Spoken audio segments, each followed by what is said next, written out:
with this, anything that's going down like this, for sure, you're gonna get rid of. However, this whole thing is headed down.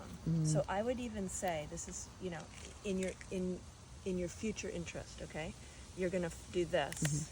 You're gonna foster all this stuff to grow up like this and stronger. These will be stronger now, and then the plant can focus on its upward and out eventually growth. These branches will be stronger. They can then hold these things. Look at how wimpy this is, right? All these. Exactly. So let's just do this now and then we'll clean it up. Got it.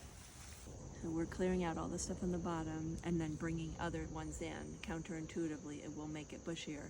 This one, it looks great and it's upright, but in order to also have it be like along with its little friends here and strong, let's cut it down to about here, right above this set of leaves, okay?